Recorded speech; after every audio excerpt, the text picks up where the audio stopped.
This video is brought to you by For Such a Time. The back says, who knows whether you have come to the presidency for such a time as this. Trump's silhouette and great God bless our President Trump. So let's get into your briefing.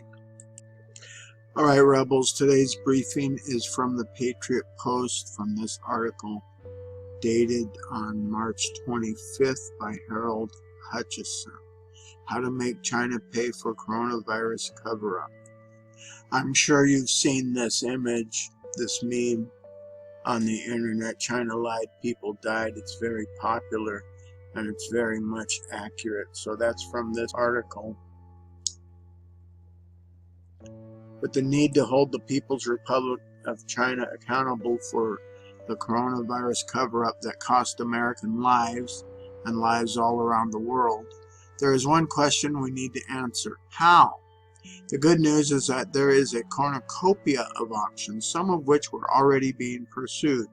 They just need to be accelerated. One big item which President Donald Trump has already been pursuing is to create supply chains that are not dependent on China.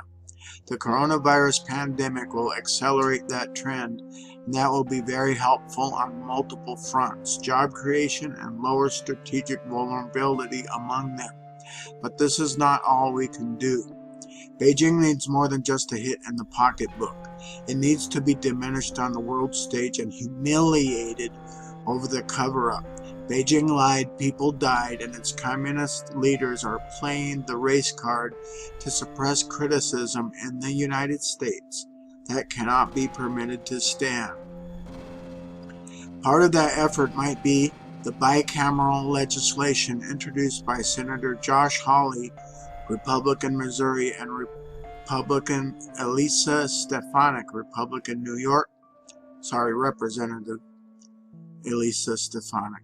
There is no doubt that China's unconscionable decision to orchestrate an elaborate cover-up of the wide-ranging and deadly implications of coronavirus led to the death of thousands of people, including hundreds of Americans and climbing, Stefanik said. This resolution calls for China to provide compensation for the harm, loss, and destruction their arrogance brought upon the rest of the world. Simply put, China must and will be held accountable. We'll see. We suffered a massive economic disruption. It needs to be made whole. We are less worried about corporations buying back their own stock than we are about mitigating the effects of China's negligent, at best, actions. For starters, the United States needs to openly pursue ties with Taiwan, which would send a strong signal to its would-be Chinese overlords. Taiwan warned about the risk of human transmission in December, but was ignored by the World Health Organization. I have to confess, I was going to make that video and I let it slip. So yeah, that's also available. Clearly, Taiwan knew what was going on, and depriving America of access to information from Taiwan is a mistake.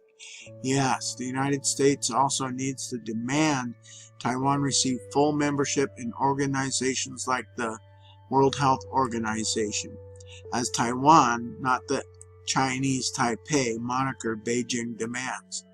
There should be bilateral meetings, port visits by U.S. warships, joint exercises, the whole 9 yards. Taiwan should be rewarded for its efforts, just as Beijing should be punished. If Xi Jinping doesn't like it, he can go pound sand. There is more that can be done. The People's Republic of China needs to be countered globally. The campaign against Huawei's involvement in building 5G networks around the world needs to be ramped up. If anyone is building 5G for the world, it should be us. For the obvious reasons, more jobs for Americans, and maybe for other not so obvious reasons. 5G needs to be studied more, in my opinion. We need to put the brakes on that crap. This should be accompanied by, that was my interjection, not in the article. This should be accompanied by a major increase in our military's force structure. We've covered what needs to be done for the Army, Navy, Air Force, Marine Corps, and Coast Guard, and we can add the Space Force to the list as well. There are 2 reasons for this. And I have not watched or looked at these articles. I'm going to. If I need to put them together in a video, I will do that. My interjection once again on with the article. First, our military has been undersized for a long time. We've seen problems in the war on terror because of the lack of quantity.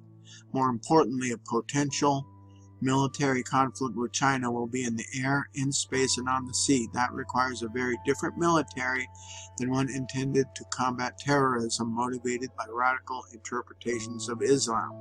And we should maintain both sets of capabilities. That is just common sense.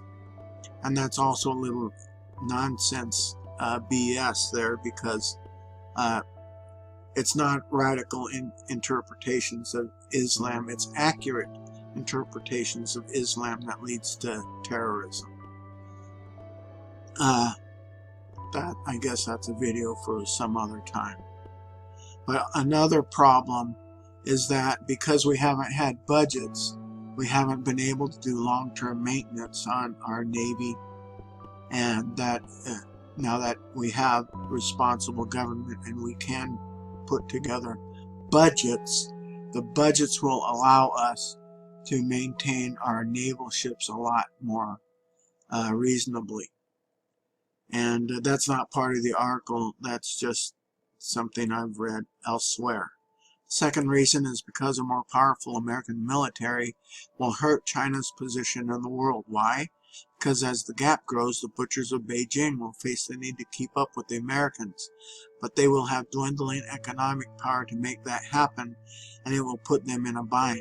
Couldn't happen to a more deserving bunch, if you ask us. Not only that, but that will be able to put a brake on their aggrandizement in the South China Sea and elsewhere. These guys are using their military might to bully a lot of other countries. Back to the article. Making China pay for their cover-up of the coronavirus is a necessity.